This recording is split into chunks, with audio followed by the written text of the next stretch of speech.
Hi Pisces! Welcome po sa ating channel. This is Jav.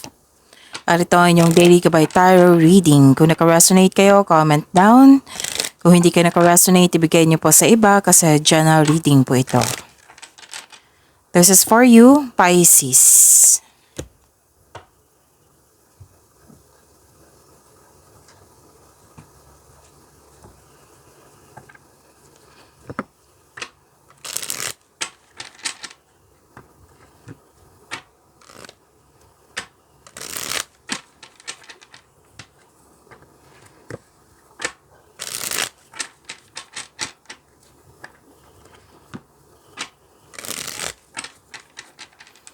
Para po ito sa inyo, Pisces.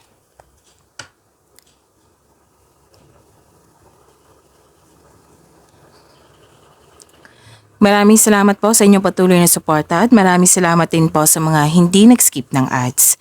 Gamitin ang reading na ito bilang kabayan lamang sa mga hindi pa nag-subscribe. Subscribe na po kayo at click bell notification para malaman nyo na may bago tayong video. Para sa mga gustong magpa-reading, comment po kayo ng personal reading. Again, comment kayo ng personal reading and check my reply sa comment section. Paalala lang po, Pisces, na may ubo po ako ngayon. Oo. Kailangan kong mag-water therapy kaya humihingi ako ng pasensya na slow ako magsalita ngayon. Oo, at pahinto-hinto kasi kailangan kong mag-water therapy para tuloy-tuloy yung reading natin. Daily reading, okay? And baka may napansin din kayong ingay na may kasama akong bata dito. Don't worry kasi may activity din siya. May pinagawa ko sa kanya na nagko-color sa kanyang coloring page.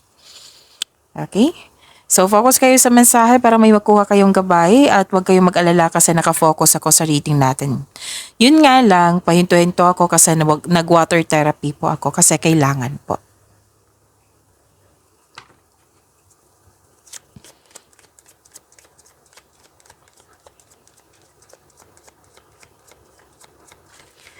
Mga ganap pa para kay Pisces.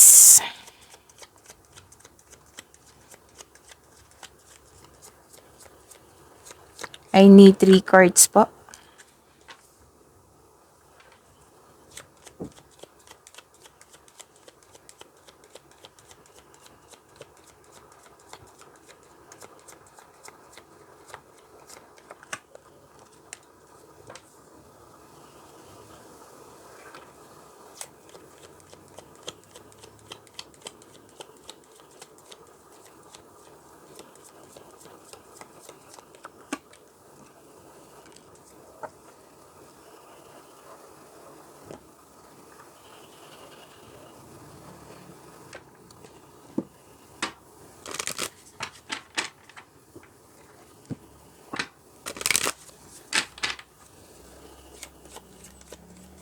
Spirit's Guide, message pa para kay Pisces.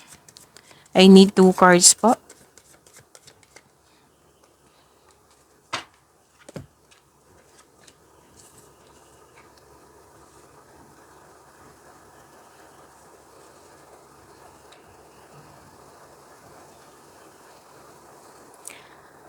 Pisces, makakatanggap kayo ng good news. Claim niyo po. Good news, may pagbabago na parating, new beginning, pwedeng nangyari na ngayon or mangyayari pa lang. At huwag kayong mag-alala sa pagbabago kasi this is change for the better. Pwedeng paglilipat ito sa malayong lugar or change of, basta may changes. Paglilipat, pwedeng paglilipat ng bagay. May in-announce kayo sa grupo ng tao at nagulat sila. Maaari din makatanggap kayo ng balita na may nanganak, buntis, kasal, ikakasal.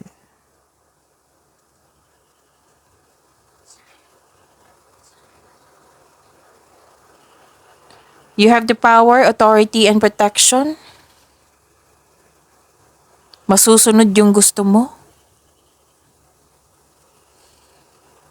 May kausap ka din dito na mother figure. It might be this is you na malaki ang influence sa kapwa mo. Nag-uusap po kayo regarding sa finances, career and finances, or sa big business po. May kausap ka din, pwedeng iisa lang to. May kausap ka dito kasi na pwedeng elders, wiser, parents. Kasi naguguluhan ka, nalilito ka. Kaya may kausap ka dito na nagbigay ng suporta sa'yo, lalo na't wisdom message. Nang siyang dahilan na na-motivate kayo, you're taking an action with courage na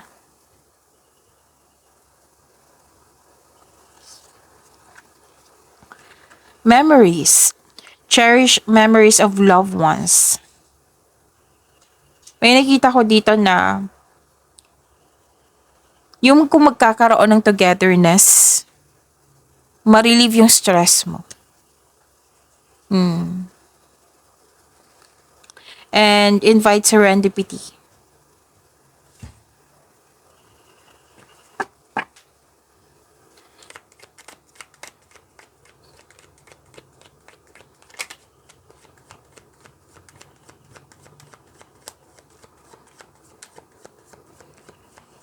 Energy po ni Pisces.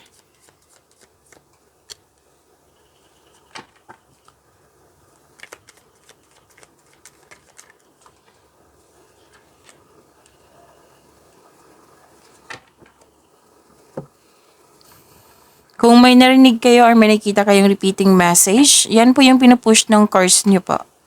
Like for example, nanood kayo ngayon ng May 28 at May 29 na video reading nyo.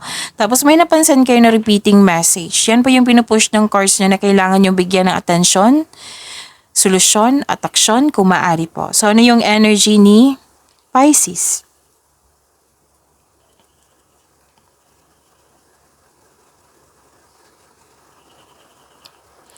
So this is eagerness to learn. May mensahe na parating.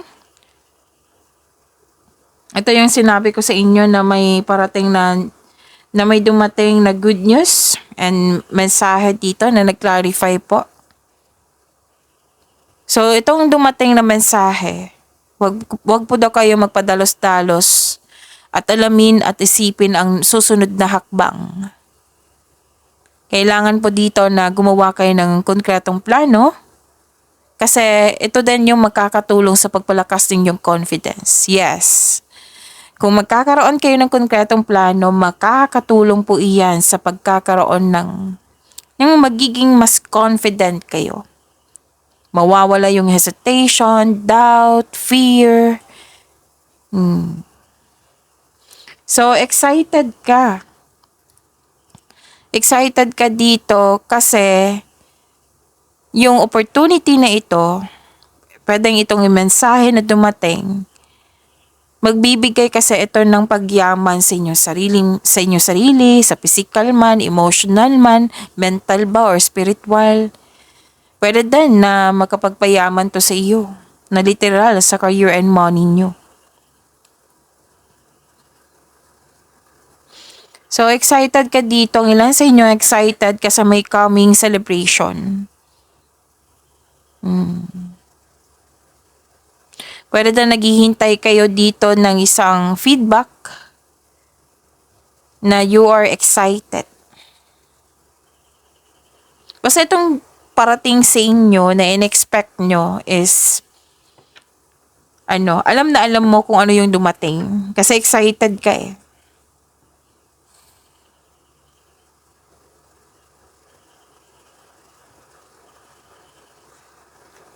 So you are moving forward, nagkaroon din ng healing, you're embarking on a healing journey, nagkaroon ng balansa, nagkaroon ng pagkakaisa. May paglalakbay po dito or pagpaalam or posibleng may invitation na kailangan mong pumunta.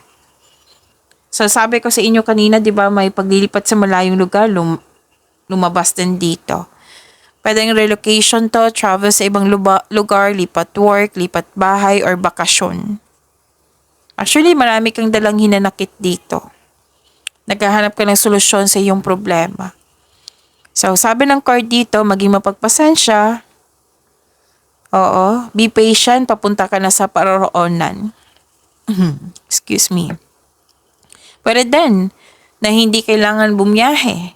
Kasi you're decided then, some of you, you're decided to walk away or umiwas sa toxicity.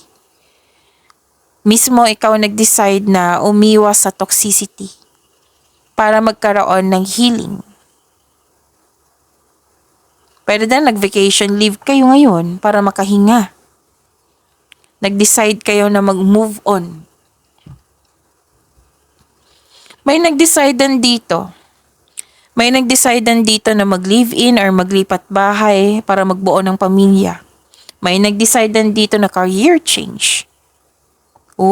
May parating na malaking pera, Magkakaroon ng financial stability. Wow.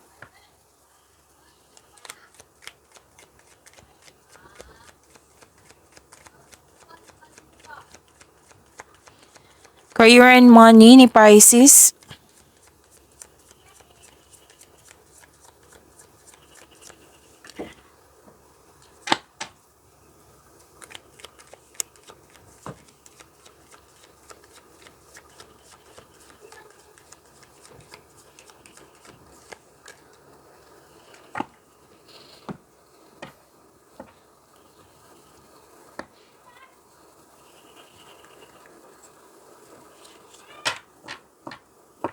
Inom muna akong tubig. Saglit lang po.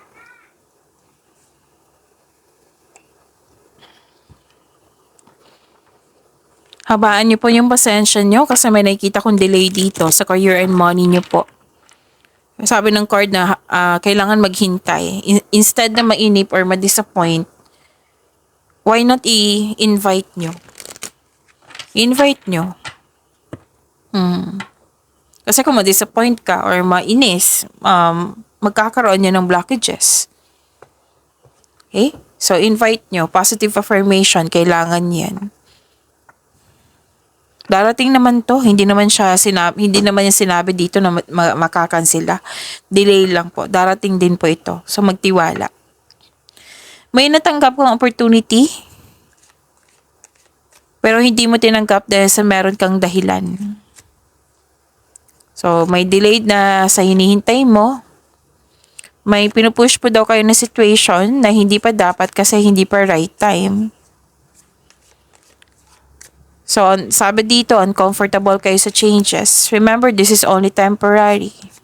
Sabi nga dito, dito sa oracle cards nyo, na huwag kayo mag-alala sa pagbabago, sa changes. Kasi this is change for the better. So, magtiwala. Magtiwala po. Change for the better to. Kailangan lang po ng action, willingness.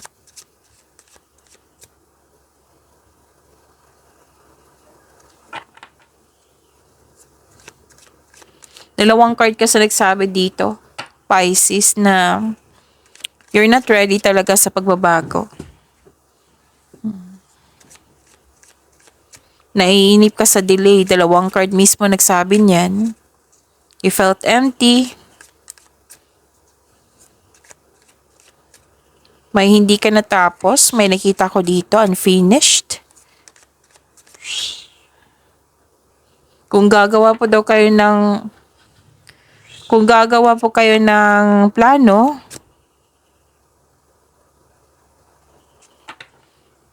siguraduhin na konkretong plano. Kasi may nagsisisi dito Pwedeng may tinanggap kayo na walang plano.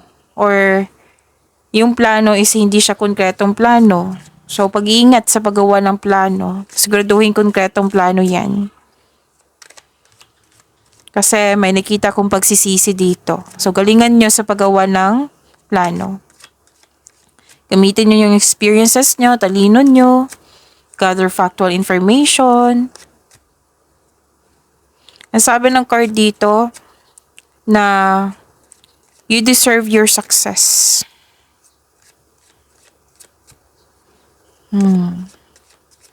So, mag-focus kayo sa makontrol nyo. Huwag kayong mag-focus sa hindi nyo makontrol. Yung positive affirmation, kailangan talaga yan. Nakakabuti yan sa'yo, Pisces.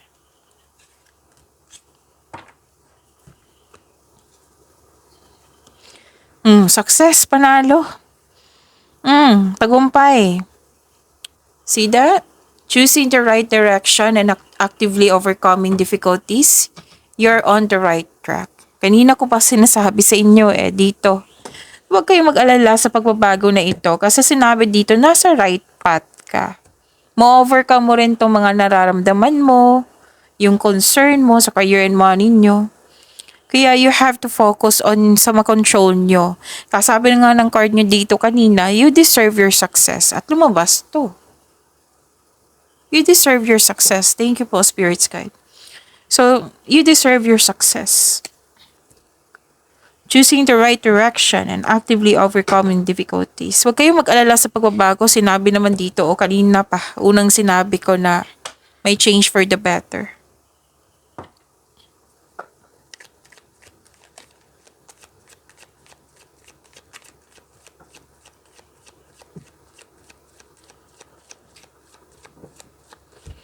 Spirit's Guide.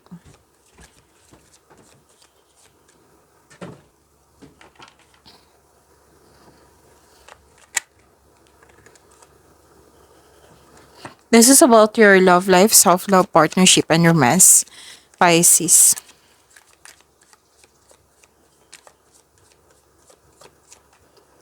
Diba sabi ko kanina sa inyo na huwag kayong mag-focus sa hindi nyo makontrol.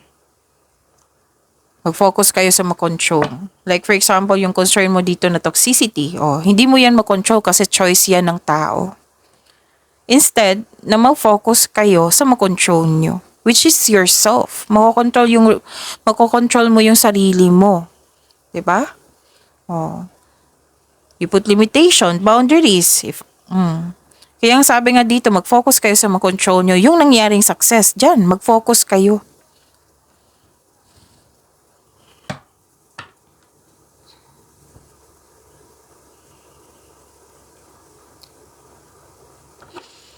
Hanggang dito, nakikita ko dito na you're clinging to the past.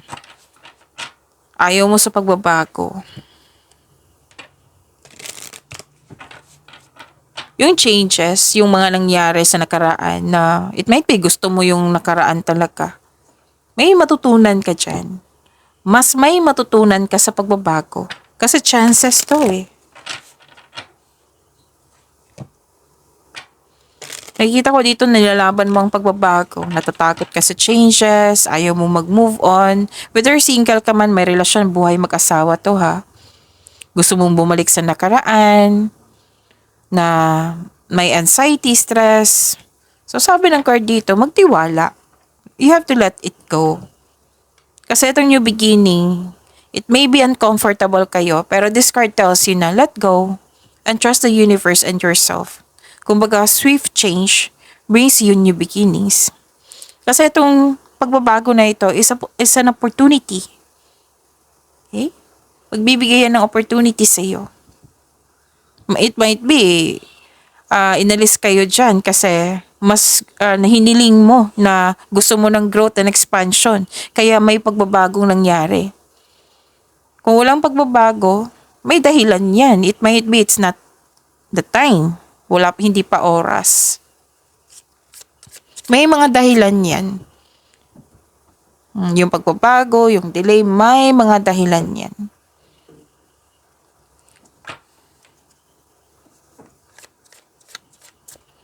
So, look to the bright side. Kasi, kung may nangyari na hindi ko magustuhan, I'm looking for the bright side. Okay?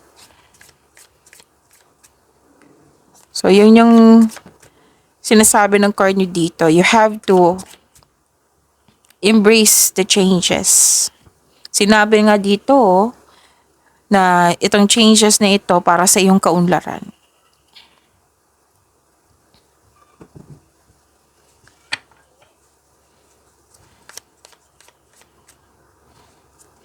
Mag-ingat din kayo sa inyong sasabihin sa kapwa nyo. Baka kasi nagkataon na masaktan siya. So improve your communication then if it's not the right time, so huwag muna. And yun, show your kindness. Kumbaga, baka naging sensitive tong taong to, or iba yung pagkakaintindi niya. It might be may rason. 'Di ba? So, magkakaroon ng confrontation dito. At ang sabi ng card nyo dito, wala ka ng time sa sarili mo. You may be taking life too serious. Or pwede din kayo naging sensitive po. Kasi yung may tao na hindi mo maintindihan or naiirita ka. Kasi nakikita ko dito naiirita ka. Nang dahil sa hindi mo nagustuhan yung mga salita or mga ginagawa ng tao.